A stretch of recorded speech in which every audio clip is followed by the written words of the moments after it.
I accidentally pounded my girlfriend's mother. I swear I didn't know. 3 years ago I found out that my ex-girlfriend, of 3 years, was cheating on me not with one friend but two. I was at work at the time and received an email from someone I didn't know. Subject line: I thought you should know. The video was of my ex and a friend going at it and her moaning his name. I was pissed and decided to go to the apartment we shared. Open the door and hear moaning. Make my way to the bedroom and there she is with a different friend back to me. I pull out my phone and record for about 20 seconds and then I tap him on the shoulder and tell him to get out of my apartment.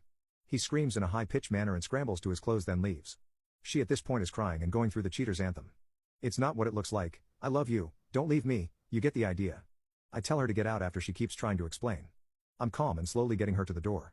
That night I cancelled and paid off everything for the month including all bills and services. Call the landlord and inform him what's going on. He understands and lets me break the lease at the end of the month, 30 days away. I pay and send him a video of the state of the apartment, just in case. Then I make a video combining both videos I have with her cheating with text calling her and them out as cheating crappy people. I understand that this is not okay and will never be. I have thought about this decision every day and regret it. Set a delayed message to be sent at 10 a.m. the next morning with the receivers being everyone I know including parents, employers, co-workers, and friends. Then pack the important things in my truck and answer her constant calls and tell my now ex to come over tomorrow at 10 to talk. Factory reset my phone, left it on the counter with my keys and a note explaining what I did and left around 4 a.m. Now without a phone with no numbers and vowed to never use social media platforms. I just kept driving until I found a place I wanted to stay and lived out of my truck for about a month. When I found the town that I currently live in, I found a decent job, found an apartment and decided to go to therapy. A year later, after gaining about 50 pounds and just focusing on work, I decided to get my life together. I started with trying to go to a gym about 2 blocks away. They were cheap and open 24 hours. I would go before work, early in the morning because not many people were there. I was awkward and embarrassed. This is where I met Jane. Jane is fit and in her late 30s, early 40s. It started out her giving me advice and pointers. About a month later, I was flirting and touching. I made it clear that I was not looking for anything and she agreed. We started to hook up about 3 times a week. For about a year. Sometimes at the gym, my truck or my apartment. During this time she said she had a couple kids and their dad was not in the picture. It was fun and she taught me a lot and I worked on a lot of cardio and endurance with her. Around this time I decided to go back to college and get real about my future.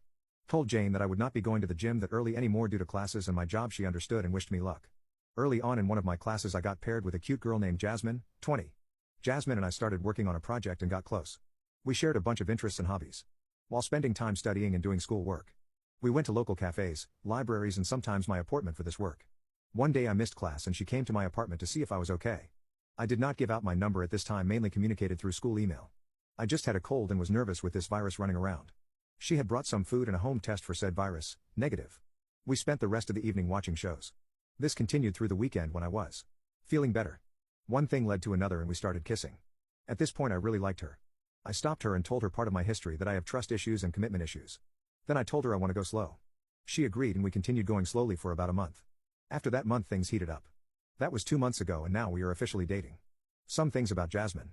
She has her own apartment with 3 roommates, all girls going to college, and we never go over there. We never really talked about her family because they were not that close anymore. But she said her parents had her when they were teenagers. Happily married for 21 years and she has a little brother 7 years younger than her. I told her I did not have any family that's alive anymore. I guess at one point last week she mentioned to her parents that she was seeing someone and they asked her to invite me over to watch the Super Bowl in a couple weeks. I was nervous when she told me this and asked what her parents are like and what they look like. That is where she showed me a picture of her parents, Mark and Julie. I asked what her mom's name is again and she said Julie. Why? I said she looks like a girl I knew, her name was Jane. She said that's really odd. Something about Jane/Julie is that she has a red heart-shaped tattoo on her wrist and this tattoo was in the picture she showed me. Do I tell her about what happened with the gym girl? Not say anything and hope Jane/Julie doesn't say anything. I know how it feels being cheated on. Jasmine and I have not talked since Wednesday. And I'm pretty sure we are broken up. After I posted, I went to get an actual phone, not the cheap flip phone that I had. Why are new phones and plans so expensive? I did so that communication could happen easier later on if needed. Anyways, on Wednesdays and Fridays Jasmine and I have a class together. When she came in, she could tell I was still not acting normal and tried to make me cheer up and it worked. I asked if she wanted to grab a bite to eat at a place we like not far from my apartment. We met up at my apartment and decided to walk to the restaurant. We talked about class and I told her about my new phone and she was showing/telling me about some of the apps and features she liked about it. I'm still not using the big 3 social media platforms. I'm still getting used to it after having a burner phone, as she called it. We went home after eating and started to head back to the apartment. We did not talk until we got in the door. Now my apartment is not that big, it is basically 3 rooms. The bedroom, the bathroom, and a shared kitchen and living room. I walked in and sat on the couch on the far side of the room. She stood in front of me and asked what was going on with me and if this was about meeting her family. I responded that it was and we needed to have a serious talk, and then I asked if she could please sit down. She got a sad and worried look on her face and asked if I was breaking up with her. I responded that this is the last thing I want to do. That I care for her and I trust her. She knows that for me that is a big thing and is deeper than telling her that I love her.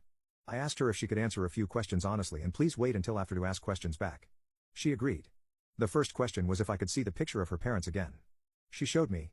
Then I asked if she had a picture of her mom's tattoo on her wrist. Which she did from the day she got it done.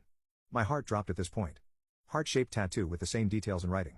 She noticed my shift at this and started to ask about it but stopped herself. I then asked if her mom goes to the gym. She responded that she thinks she did before her brother goes to school. I think at this point she was really connecting the dots. My next question was the one that confirmed that it was her mom. I asked if she had an identifiable scar describing the shape and location. It could not be easily seen. She stood up and asked how the hell I knew that. I'm not afraid to admit I started to tear up and choke up. I apologized and told her everything. How I met a woman named Jane at the gym down the block and how she helped me out. How one thing led to another. Did not go into amazing detail but got the point across and why/when it ended and that I have not seen her since that day until that picture. She stood there and started to cry. I wanted to stand up and give her a hug but was afraid of what would happen.